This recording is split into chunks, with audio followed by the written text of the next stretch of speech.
Oddball Show features content intended for mature audiences. If you'd like to view a content warning before listening, please check out the episode description. The views put forth by our hosts and our guest reflect the speaker's opinions and not the official stance of Oddball Foundation.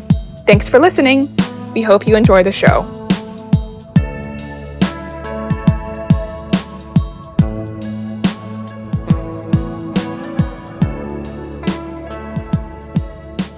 Hello, everyone. My name is Jason Wright, and welcome to Oddball Show. I am so excited today to have a conversation with who I feel is an incredible person who I admire and I'm glad to be able to spend some time with today.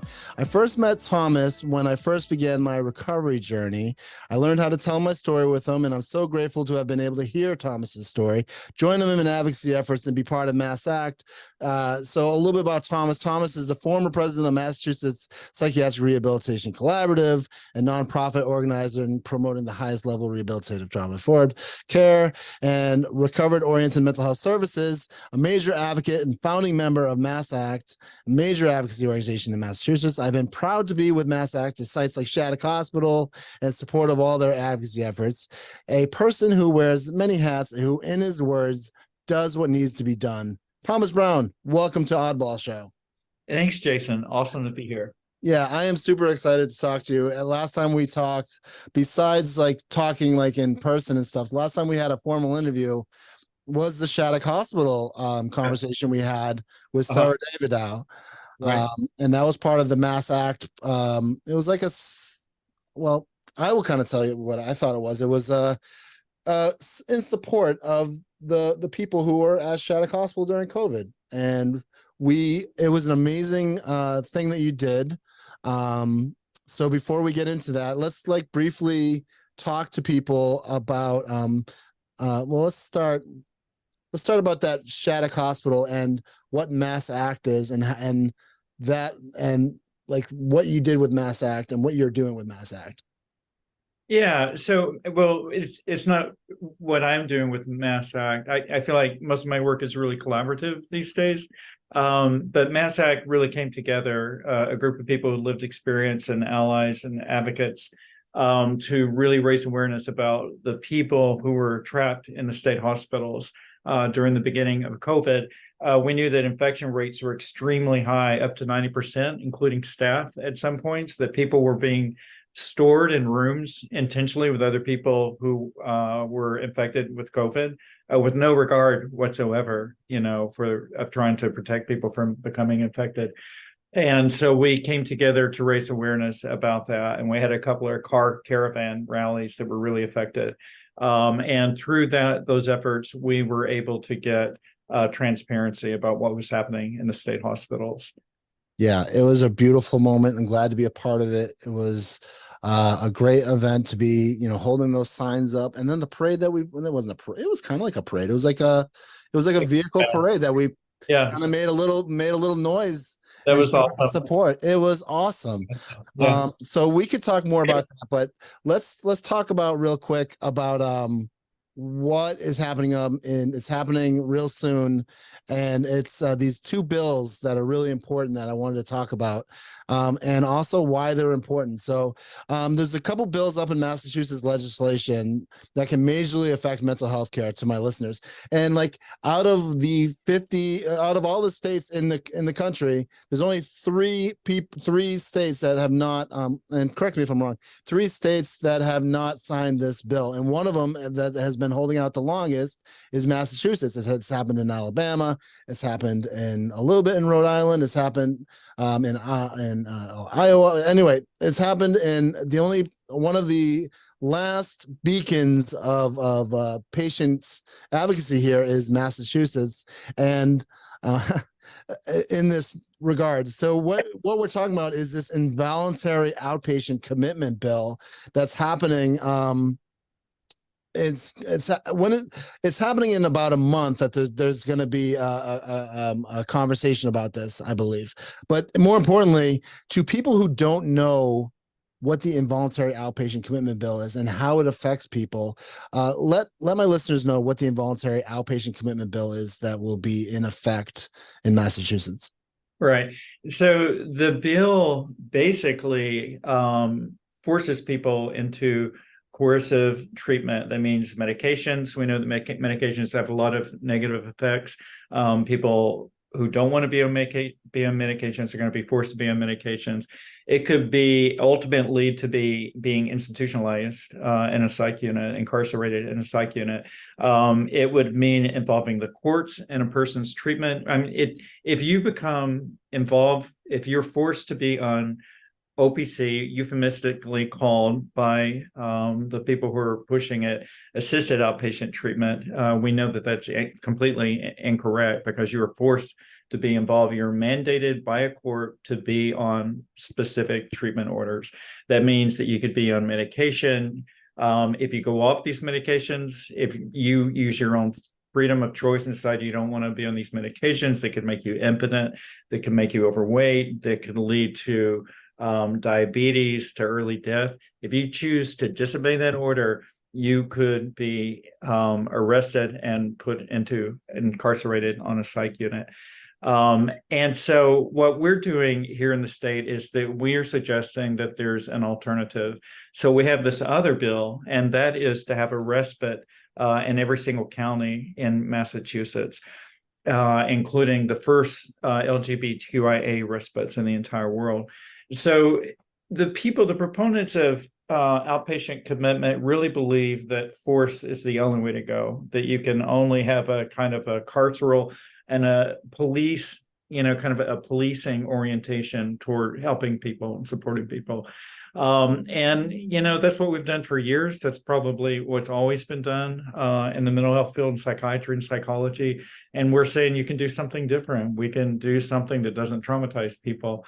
If you look at how traumatizing some of these treatments are, people who are, say, sectioned, to a psychiatric unit for suicide are more likely to commit suicide to kill themselves afterward than people who go through a pure respite. Pure respites actually reduce the chances that people will use suicide to end their lives. So there are all sorts of reasons to resist it. And again, it's just kind of the superficial, ridiculous approach that makes people think that the only way to work with people who are expressing behaviors that they don't understand, they believe the only way is to be cruel to people. It's just absolutely ridiculous. And it's so time to end this kind of approach to people we don't understand. Yeah, my brain wants to go in so many different ways when you talk about cruelty in the mental health system. It goes back all the way to the history of the foundation of mental health. Yeah. I'm reading Mad in America right now, and before that, I read the Mind Fixers by Ann Harrington. But right now, I'm currently reading Mad in America, and I do feel like this is sort of a common thing. To forcibly treat people against their will, right? Without informed consent, without and then when it's court ordered, is the only treatment pharmaceutical medications? Is that the only treatment? No, it's just that pharmaceuticals are almost what we always do when we do quote unquote treatment. I was told, even I wasn't forced into treatment. I chose my own treatment, unfortunately, because it wasn't helpful. And I was told at a young age is that medication was the way to go. So I dutifully went on medication.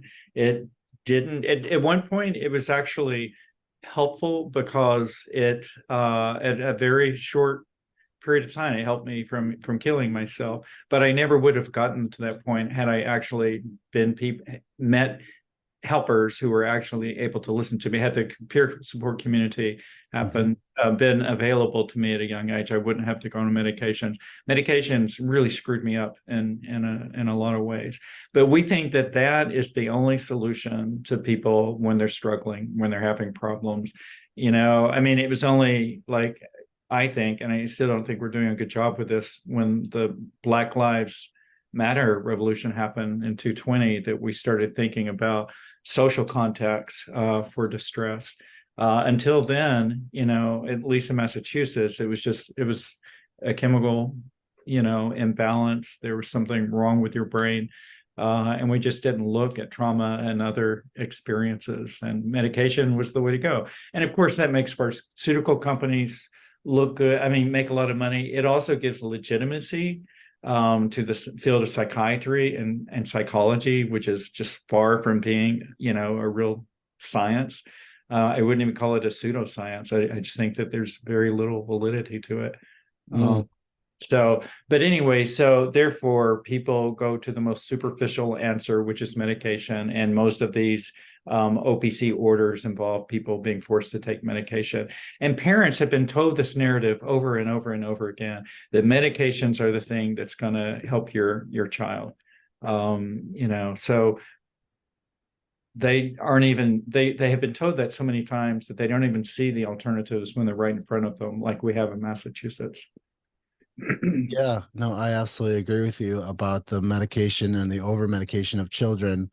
Me being one of them, I was 15, which is still a child, and being put on meds when I didn't know, and I willfully went on them because I thought that was the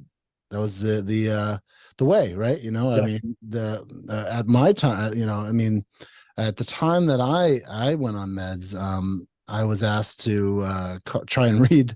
Maybe this was the thing. Can you read the book Driven to Distraction? No, you can't. Maybe you should go on meds. Yeah, exactly. Right. Yeah. Now, like in this culture of TikTok and Facebook and everything, like just video, images, everything, all that. Everyone has some form of ADD, so everyone is going to be on something. So I feel like this idea of medications as the answer is not the right idea here. There's other treatments, but when it comes to putting out the fire, this is a good question, actually. When it comes to putting out the fire of a mania, how about that? Talking about mania, because I think you can live with hearing voices and maybe even conceal it, like, oh yeah, I hear voices, but like, I'm not gonna talk about it. In fact, how many times have you talked to a psychiatrist and they're like, are you hearing voices? And even if you are hearing voices, like, no, I'm not hearing voices. But if you are having some sort of mood dysregulation or whatever, how do you do that? How do you put out that fire without throwing some sort of psychiatric medication at it, or being hospitalized? Because I think in my history, this time, the last time that I experienced it, I was able to do it without getting hospitalized.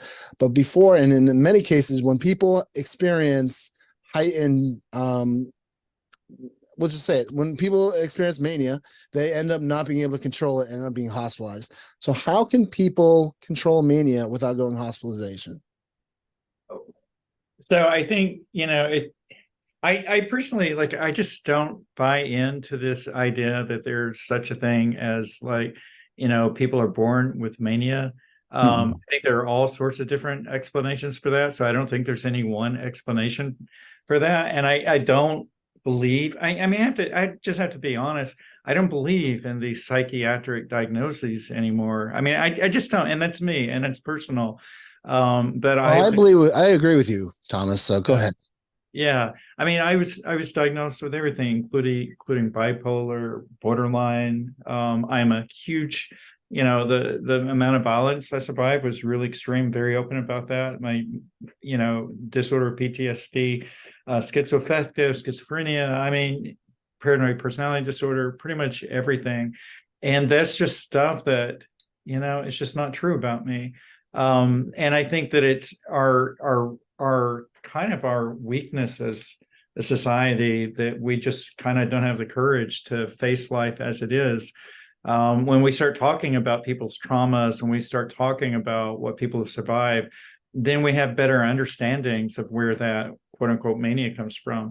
But not only that, when we look at mania in people, we tend to look at the person, the problem dwelling within the person. You don't look at what's happening in the family. You don't look at what's happening in society. We don't look at the person who can't, pay for their rent and pay for their food and pay for their children's needs. and so this, our culture just tends to put that all on the person. Often, there's a lot going on in families. There's a lot of distress, and sometimes that's been passed down for generations, lots of generations. And then it continued, children tend to bear a lot of the burden of that trauma that's passed down. And so they start expressing behaviors in reaction to that, responding to that. And sometimes that looks like having really intense energy. For me, having really intense energy, what people call mania, was a way of managing how much pain I was in. And it was very effective, Yeah. and how dare anyone want to medicate that out of me? And Yeah. I'm not just saying that. I'm acknowledging that medication is a very personal choice. I'm not knocking people who choose that, because it's so personal. Maybe medication is really helpful for some people, but when you haven't had the choice, when you're told that the only way is medication, and therefore that's the only thing you've done, I don't think that's really fair. I don't think that's a real choice for people, and people who haven't, experienced anything but medication tend to not know that there might be other ways of understanding their distress. Thomas, and there's the trap. The trap is it starts at a young age. A medication could be diagnosed at a young age, and then you might just willfully go with it, and then you have to end up making your own decisions as you get older. But environment dictates that. Environment dictates your decisions. I work in services, and a lot of people are dictated by their families. I think that's a big thing, actually. Families dictate the treatment of people once they have a diagnosis. I believe the family ends up dictating your treatment in many cases, especially in services. I think that's just a common thing for me that I've witnessed. But, what do you think of that idea? What do you think of that idea? No, services are built around that core concept that we have, that misunderstanding about distress. People are put on medications at a really early age. Parents are told that's the only way. They force their children to be on it. Then the services themselves tend to be extremely paternalistic, and they take up being the parent, and start judging behavior. A person is either good or bad, depending on whether they're willing to take on these imperatives that the parent and the organization force on them. If they disobey, they don't want to take their meds, or they don't want to do the treatment, the quote unquote treatment plan, then they're bad children. If they take their meds and they behave and they do their therapy and whatever, go to their little support groups, then they're good children. And that's especially true in the eastern part of the state for some reason, in the central part of the state. I'm gonna kind of go off on a tangent, not tangent. I'm trying not to be tangential here, but I feel like mental health services would be the maternal aspect. Okay, we're trying to help you, we're trying to keep you. Judicial is the paternal aspect. That is like, you are punished. This could be a punitive thing that could end up into like so I'm not saying like by any means are these good systems. I'm saying one option is like, hey, we're trying to help you to keep you out of the punitive system, or to keep you out of the judicial system. And then the judicial system, just like it says, judges you on, you committed a crime or whatever you did. We're going to punish you. And if it's forcible treatment, that's what it is, because the court orders it. And that's when things get really, in my opinion, it gets like, it just accelerates. So they're in my opinion, I feel like they're both systems in a way, but they're treatment differently. How do you feel about that? So maybe that's true for the organization you work in. I would, maternalistic seems caring to me. It seems kind. It seems warm. So I would never use that word to describe the agency services that I worked in Boston. That's good. That's a good point. Which is punitive? It was just all sorts of things that weren't helpful to people. I can tell you, as far as punitive, I do a lot of work in prisons through the Alternative Violence Project, and I would spend a weekend in prison, and I would walk back into this large agency in Boston, and I would see the exact same staff behaviors. The attitudes, the behaviors were almost identical. That people in prison were seen as bad people. And when I got into the community mental health agency, then people were seen as bad people. They were, pretty much blamed for the way that they behave, and they were looked down upon. An organization nurtures that kind of discrimination. It can be called out, and we just, these agencies just tend to be okay with it. I'm not saying it's true at all agencies. I've only worked at one, but I do consulting, and there are agencies that are doing things differently, like Advocates, Wayside, in Framingham. Also, they're doing things differently. But I can't say theoretically the community agencies, are meant to be maternalistic. I don't know. Well, let me expel on that. Psych wards versus jails. Okay. Psych wards, you might get your freedom back. Jails, you'll get your freedom back in a sentence. Your sentence will come and you'll get your freedom back, or you can appeal. And that kind of. What is the difference, honestly, between a psych ward and a jail? Well, well, first of all, I can't. Well, I guess I have worked in both places, or volunteered. And also, is there similarities, I guess? Well, I just, I'm thinking of the people who told me that they would rather, in the articles that I've read by people who've experienced this, that they would rather be in jail than being in a psych unit. The oppression, the level, the weight of oppression in a psych unit is awful. I certainly wouldn't want to be in jail. I wouldn't want to be in a prison, but I also wouldn't want to be in a psych unit. I worked for 2 years on a crisis stabilization unit, and people were just treated like garbage on these units. Their medication was changed without their consent. They were yelled at, they were intimidated, they were humiliated. Staff were just mean to people. There was a trans woman that was on a unit for a couple of weeks, and male staff used to walk behind her and say he, in other words, mocking her for her pronouns. That's seriously, that's not something to find uncomfortable. That's something that we should all be furious about. That's abuse.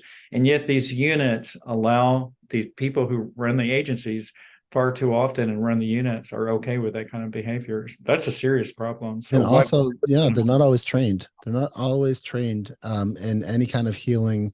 They don't have the healing hand, and they use, just like, I think like the history of this history of mental health, if we were just to talk about that for a second, is about punishment. But maybe it's like not overt, is that the word? Overt punishment. It's like behind closed doors, if that makes sense. I think that's wrong. I think that's absolutely wrong, and I'm going to really disagree with you there. I think it's absolutely overt, and the fact it gets worse behind closed doors. That's what I meant to say. Yeah, there is an agreement by staff, by people who work in these agencies, that what goes on there is okay, it's acceptable. And the reason it's acceptable is that these people are subhuman, therefore anything goes.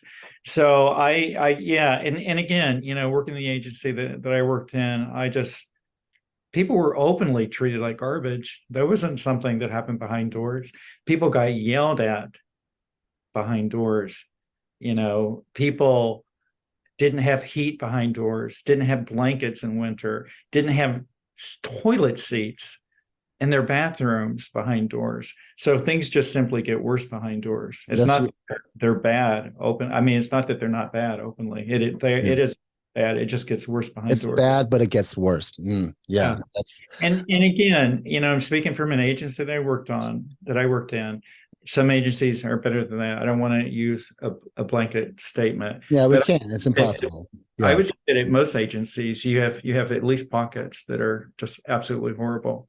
Yeah, no, I agree. But why is that acceptable to us? Like, why in the world is that acceptable that we live in a world where we treat people like that?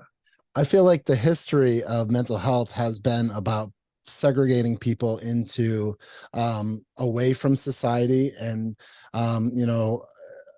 say it looks nice on the outside, there's nice trees and stuff, and like maybe it looks like very homey, even like there's a garden and stuff. You won't see that garden, or maybe, but on the outside it looks, this looks like a great institution, but on the inside, it's not. Often the agencies have really nice management office, upper management. Really nice building, nice rooms. They bring in fundraisers. Their board of directors all looks really good.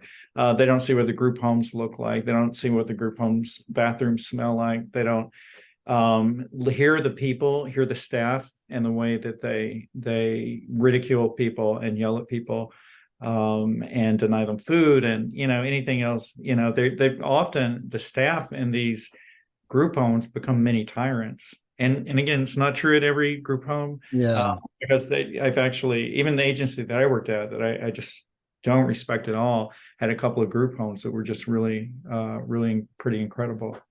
Well, I gotta speak for my agency and just say that like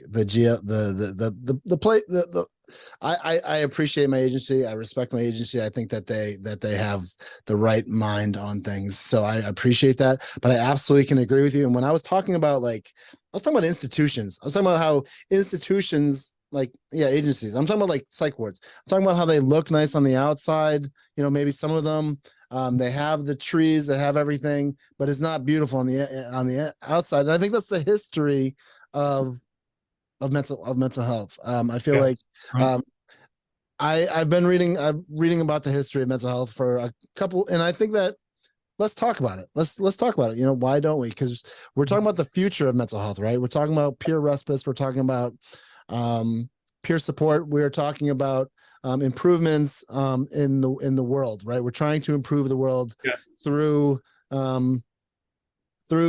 telling people about what's happened in the mental health system. So it's been an evil business from the beginning. From the beginning, it was evil. And I think we've talked about in an interview how they wanted to be a medical community. So there was a lot of tests before medications. There was a lot of let's throw this at the wall and see what sticks, but it was barbaric stuff. Yes, right, absolutely. So let's talk about that, because I don't know if people know about that kind of stuff. So let's talk a little bit about that. What do you know about the history of from I don't know, the history of treatments? I guess we'll start with there. Yeah. So I studied history of psychiatry at Harvard, and history of psychology, history of psychiatry. So that's something I've had a lot of interest in. It has been barbaric, but I don't think we've traveled so far from that tree. I really don't. Yeah. Well, let's go ahead. Is there some treatment that you want to talk about? Yeah.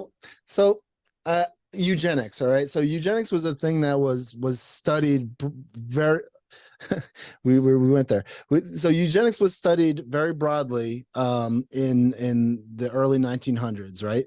Why was that a thing, and why was that in colleges? Why was that something that was actually people were actually supporting this idea until World War II?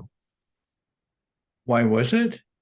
Why were they supporting it up until World War II? They supported this idea.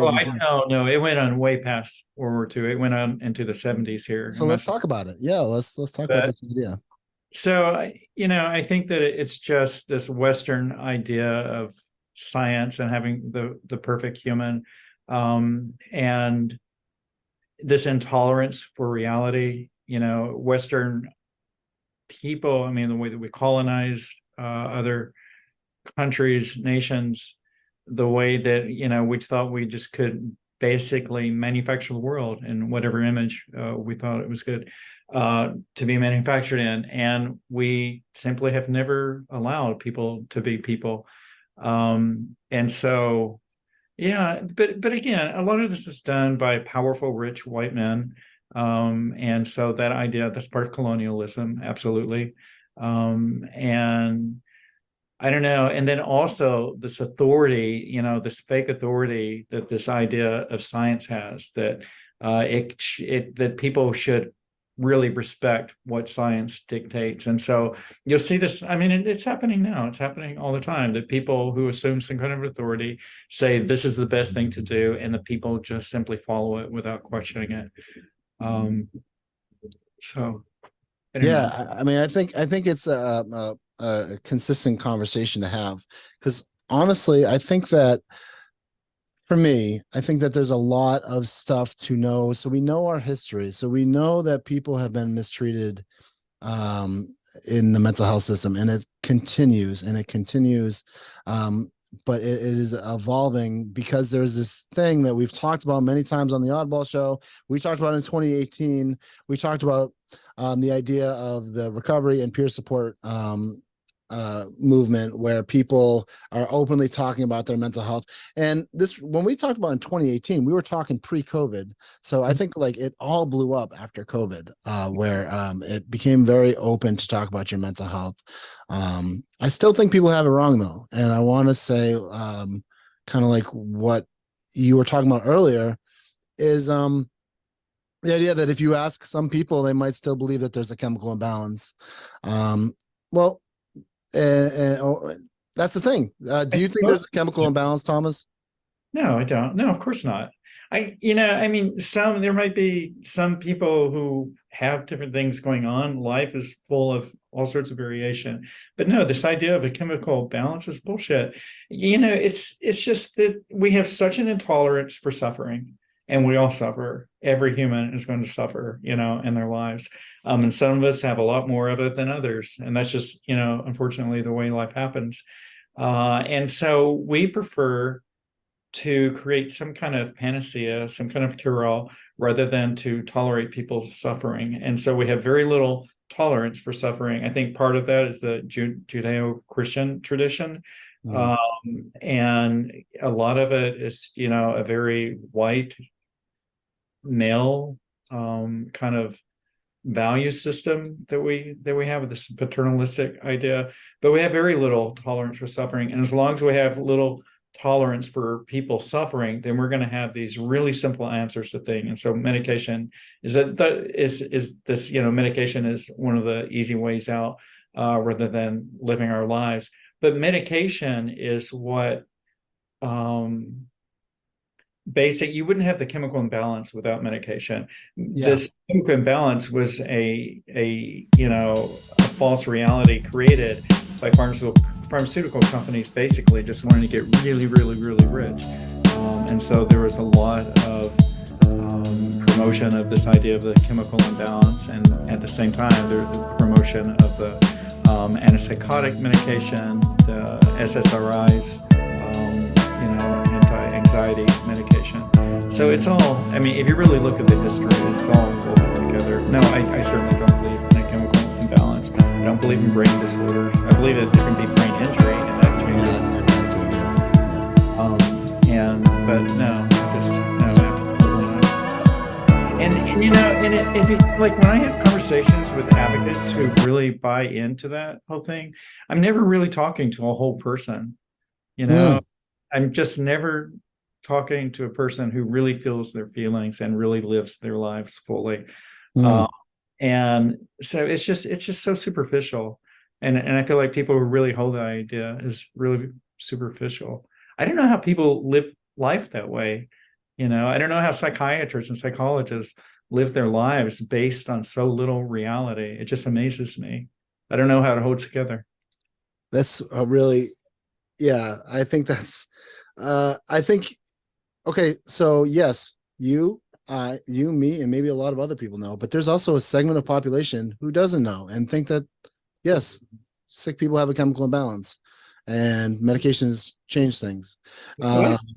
I believe that. I bought that wholesale. And I don't understand how that myth, that metaphor became like gospel. And I think like, how do people, honestly, Thomas, how do people wake up to this mental health system that we live in, or just the mental health, the history of it, or just the idea of people are people, but they're being put in little boxes and diagnoses and buying it hook, line, and sinker, or here's an example. Someone is, some kid is having, being bullied at school or whatever, something's happening, it's traumatic, starts becoming depressed, maybe self-injures or anything like that. All of a sudden they're put on some heavy duty psych meds. How can you stop that? How can you stop that? How can you stop that? How can you stop that from happening? How can you stop that person from going down the road of their parents intervening and saying, "Oh my God, this person's like hurting themselves or whatever. We need to get something going on." You have to put a different narrative out there. First of all, I don't know that I necessarily think that we are going to change that narrative, but I certainly will keep trying until I die. But you have to change the narrative. You have to give different information out there. You have to have a better understanding of what life is. If you want to stop the child from being put on medication, find out what's happening in the family. What happened to the child? What are they expressing? Are they, way too often children express their parents' distress. The parents kind of are blind often to what they're doing to children. Often like traumatic experiences, painful experiences just get passed down blindly through generations. So I think we need to be more aware of that. That doesn't necessarily mean parents blaming themselves. It's just that we maybe raise awareness about what children need and how parents' distress affects children. But we have a society whose values are just within, the whole thing about that the valuing production and making money as the top imperative for all of us. That value is violent. It's really, really violent. And so we live in a violent culture. And so we don't see what's happening to our kids often and how they start acting it out. And anyway, it's often, I say this way too often, again, from people who really support this chemical imbalance, children become the scapegoat. And one way that children become the scapegoat is being put on medications and being sent to therapy or sent to psychiatry or all these different services. It's the child that's a problem, and the parent doesn't have to look at that. And again, some parents are just like awful people. Like my parents, they should have never been parents. Other parents just are kind of innocently, stumbling through life and don't realize that it's affecting children. But one way to not take responsibility for how we're stumbling through life is to find a scapegoat for it. And that's way too often to children. Yeah, no, I absolutely agree with you. So let me ask you a question. Scenario. Okay. So, your friend comes to you and says, "I'm hearing voices." What do you do to someone, who's hearing voices, without raising any kind of flags? Well, because honestly, sorry to interrupt. Some people think schizophrenia is scary. Some people think hearing voices is very scary. Some people think, and I'm not one of them. I experienced it. I've experienced it. I know why it happens. I feel like I know why it happens anyway. When I first heard voices, it was from a traumatic event. Now, your friend says, "I'm hearing voices." You know shit about psychiatry. You don't know anything. How does the layman's person who knows nothing about mental health support someone who says they're hearing voices to them, who says to them, "Hey, I want to let you know I'm having a tough time," and I start to hear voices? What do you do? Well, it's not a simple answer. I really don't think it is the kind of thing where you can ask, so what do you do when somebody hears voices? I think it's very complex. And, more than anything is listening to the person. When I support some people now with kind of a trauma-oriented peer support, and people who hear voices, people who, believe things are happening that other people don't see happening, where people feel like someone's after them, and are going to do great harm to them. And so for me, I sit with the person, listen to them. And often, people can't tell, whether something's really happening or not. That's how I was when I was hearing voices or had these kind of what people call paranoid delusions. And ultimately I was able to, get it back to the pain that I survived as a child. But I listen to people, I take people seriously, I care about what they're saying. I don't try to talk them out of what they're doing. Basically, I do nothing that psychology teaches or that psychiatry teaches. And I studied clinical psychology, and I don't practice any of that. I do pretty much just the opposite. I care about people. I listen. if people want to explore something with me, then I'm there to go on that journey with people. I do, like, I have to say that so much of what I've experienced when it comes to those kinds of things that are dismissed as psychotic behavior, pretty much all of that for me was about my own sexual assault and physical assault growing up. Really, really extreme experiences. And for the people that I support, it tends to be that too. Yeah, yeah. I think that is a really important thing to know, that the fact that I wanted to bring this up, the hearing voices thing and all that kinds of is because there are peer respites, right? And peer respites, people I'm trying to get back to that bill idea, how we can get people involved. And I think, like, the point is, knowing this stuff, knowing let me back up. So I want to make a point here that, yes, there's a way that generally, like, the large population needs to know how to talk to people about hearing voices, needs to know how to talk to people about suicide or suicidal or wanting to harm themselves, and they just need to improve this situation that they're in. And I think that, we're trying to do it. I'm trying to do it with this podcast by having people on and talking about this and letting people know the truth behind psychiatry, honestly, and the truth behind the mental health system and the truth behind the human condition. At least that's how it's kind of the vision, this is kind of the idea. That's how I'm doing my advocacy. That's how I'm being a human. That's how I'm being human, having human experiences with other people and trying to do it on a wider scale, right?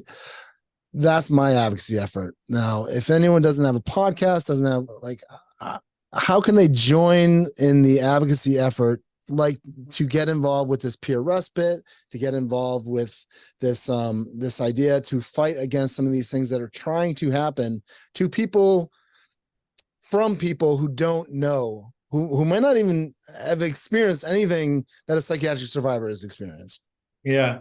So first of all, get out of this paternalistic idea that we take care of each other, that we fix each other. We're going to take care of you and you're the problem. Get rid of that idea and we need to replace that idea with understandings that people can heal themselves and that people have the wisdom within them and that most people can follow that wisdom if we get out of the way and stop blocking, their own best judgment with all sorts of medications, with paternalistic services.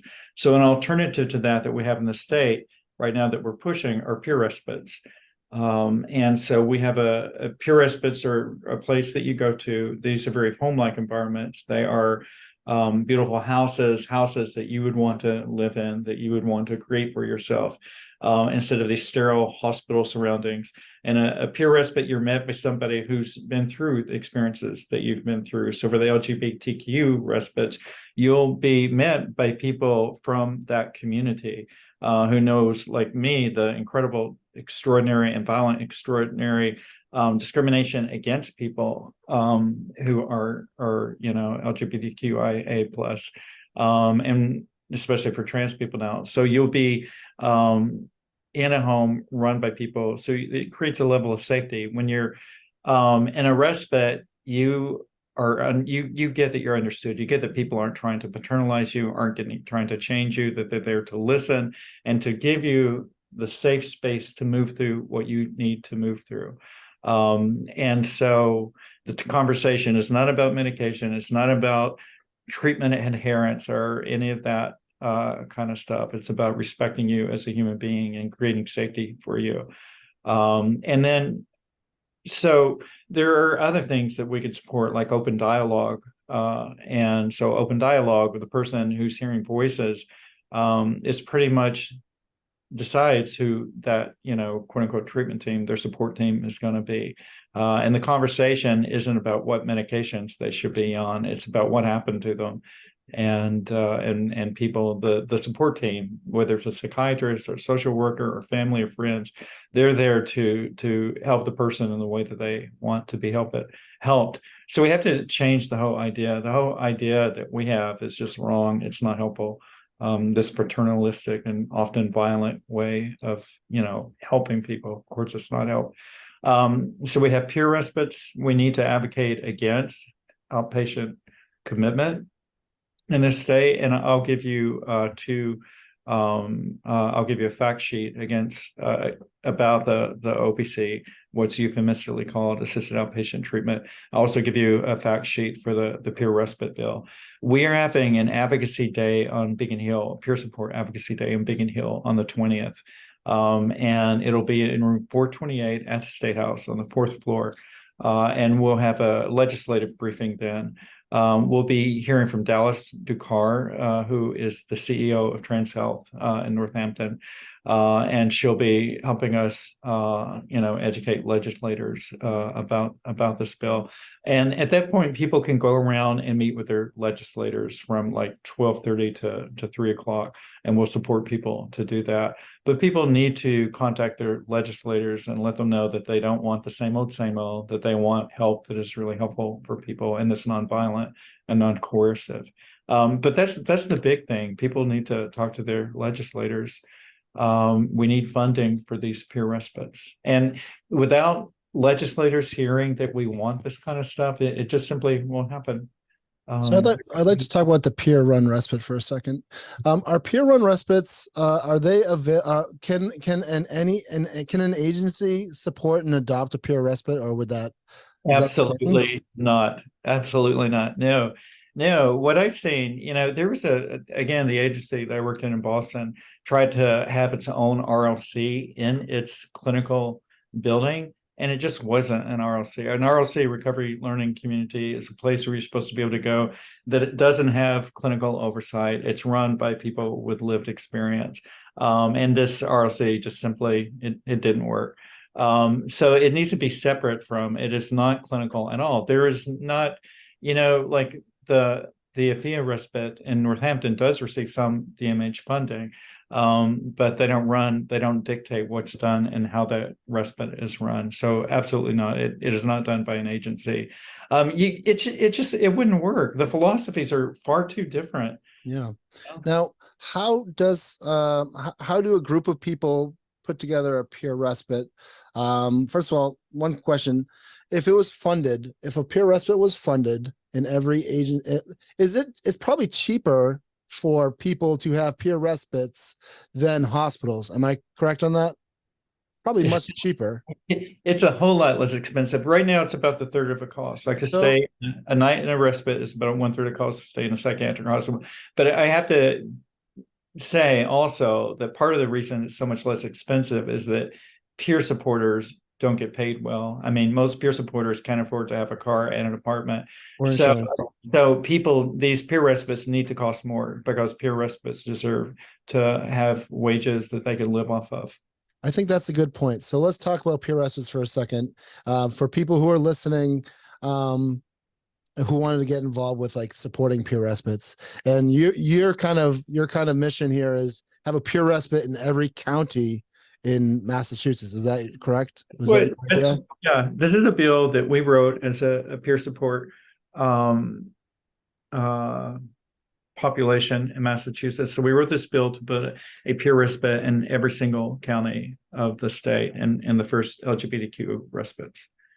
Are they all they're all LGBTQ respites, right? Or No, there'll be 14 respites, and only 12 of those would be non-LGBTQIA respites, not that people from those communities can't go there. And the two of them would be solely LGBTQ respite. So one in the western part of the state and one in the eastern part of the state. And this is just a beginning, by the way. This isn't going to fix the problem.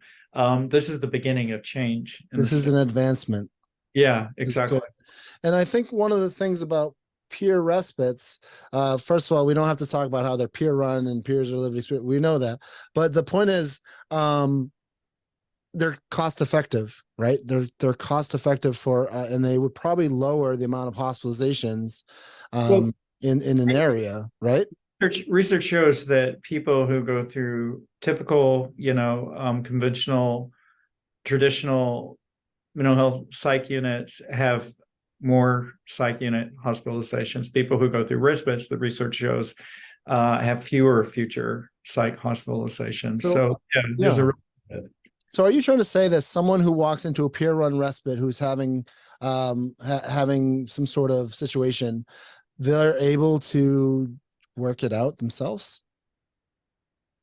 I think with the right support, yeah, that we can That's heal. beautiful. That's Absolutely. beautiful. And with the right information, not getting the wrong information is a big help. So there's three things here that are important. One, funding respites in all the counties. Two, paying peer support more so they want to be peer supporters, so they can fund respite, so they can be parts of respites. And also, I mean, I think it's noticeable that peer support makes a huge impact on the community, whether it's recovery centers or peer run centers, whatever it is, or it's just having peer support in your agency. People, I don't know, I don't really have like metrics on it, but from my experience, people who have peer support specialists fare well better in their own treatment and their own recovery, and make more strides in their recovery. I think just because you have someone to talk to, and have someone to relate to. But if you were able to, well, first off, we should talk about how people can get involved, and we kind of did, but how you can get more people who are listening or whatever, or just want to get involved, to go to Beacon Hill and go to the State House and talk their story, and whether or not they're a peer supporter or a whether or not they're a peer, they have lived experience, lived expertise, whatever, or they're just someone who's like, hey, I support this. Let's do this. I think that, maybe they don't know nothing about the system and everything, and they're not involved with it, but I support equality. I support rights. I support not discrimination. And those kind of things. How can you get people? I mean, how can people get involved? Is there like a website you can go to like sign up for this? Like, is it known that you can, sign up to have people join you? Is there anything like that available that you can provide for us? I can put in the link or something on the podcast or something.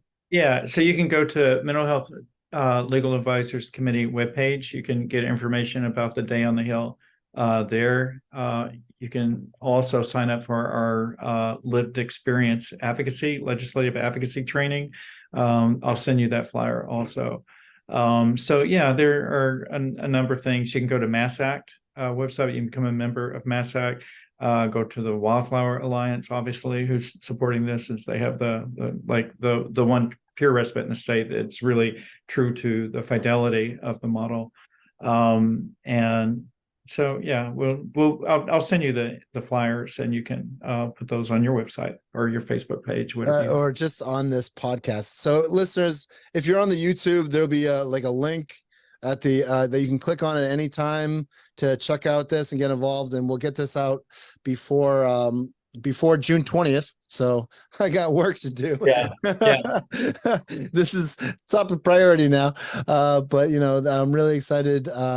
Thomas, I know that we just kind of like tipped the iceberg of how much stuff we could talk about, from just the history to the future of where we want to go with mental health treatment versus where we've come from, which I mean, the typical model, we're not doing so great, but there's this idea, this advancement in peer run respites in Soteria houses and recovery centers and all these kind of things. These are the advancements that are going to build a better system. So I appreciate you, Thomas, like just your continual advocacy. I appreciate yours. Thank you for yeah, no, I really do. And on a personal note, I just really appreciate you as a person, knowing you for as long as I have. You've kind of helped me learn to tell my story. We didn't even tell your story because I don't want to, but your story is incredible. I think there's so much more to talk about. But is there anything else that you want to say before we sign off? No, let your legislate. Well, yes, let your legislators know that you don't support outpatient commitment. Again, we'll have this fact sheet, which we'll attach to the YouTube video, and then let your legislators know that you support peer-run respites in the state. That you want a different way. Let's give nonviolence a chance. Let's see how that works. Wow, Thomas, thank you so much for being on the show. I really appreciate it. We'll talk real soon. And listeners, Thomas Brown, everybody, thank you so much, Thomas. All right. Thanks, Jason. We'll talk soon. Bye-bye. See ya.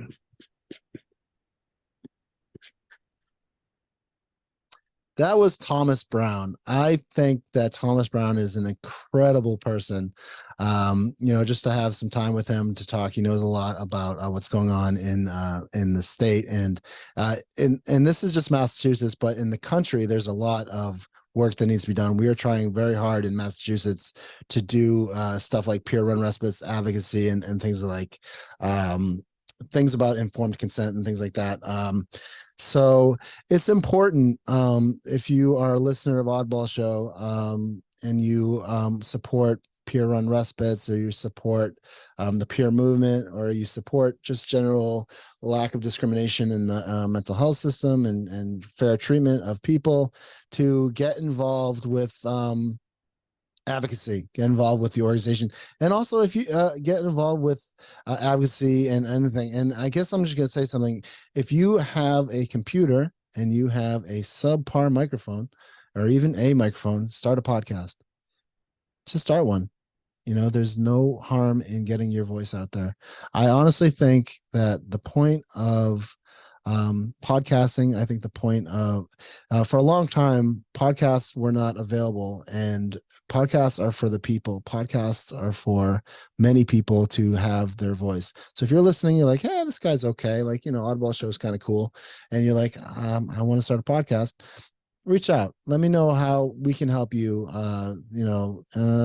Email team@oddballfoundation.org if you want any help in learning how to podcast. There's many resources out there, but honestly, it's a beautiful thing. And the other thing I'll say is learn how to tell your story, or just be open to tell your story. Because honestly, without telling your story, you matter only to yourself, maybe to your family, maybe to a few friends.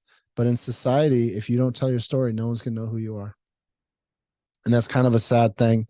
But the point is, everyone has a story. And with Oddball Show, we're trying to get all sorts of different perspectives of people to tell their story. But the point is, I guess what I'm getting at is that if you do not tell your story, you don't really exist in the world. And if you're listening to my story and you're listening to Thomas's story, it's because they began to tell their story. Because it's important to tell your story. Whatever it is, it's important to let people know who you are and why your heart beats. This is Jason Wright. It's been a great pleasure having Thomas Brown on the show. Support MassACT, support, join us on the Hill, June 20th at Beacon Hill. There's a lot of good work that could be done if we just start to think differently about mental health. This has been the Oddball Show. My name is Jason Wright, and read a book. I didn't ask Thomas what books he's reading. He's probably reading like 7 of them, but I didn't ask what he was reading. I should have asked what Thomas was reading. Anyway, I'm reading Mad in America right now by Robert Whitaker. I think it's a fantastic book. And on the flip side, I'm reading The Power of Fun, because you kind of need that after Mad in America.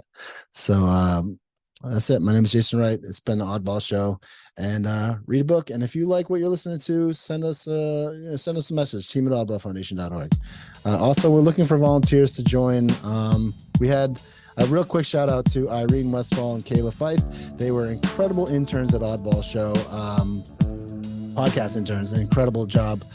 The work that they did. You might have saw Irene do 2 episodes of Mental Health in Minutes. Reach out, find Irene Westfall. She's an incredible person. And if you want to listen to those Oddball Show episodes, just check them out. They're really good. One was about Winnie the Pooh, and the pathology of the Pooh characters. And then the other one was about forcible treatment. Well, the psychic treatments that have littered the world before medications, or Western psychology, I would say. So anyway, check out. It goes deeper than that, but check out Wiring Westfall. Anyway, my name is Jason Wright. Saying goodbye for the 17th time, and have a great day. Be kind to each other and read a book.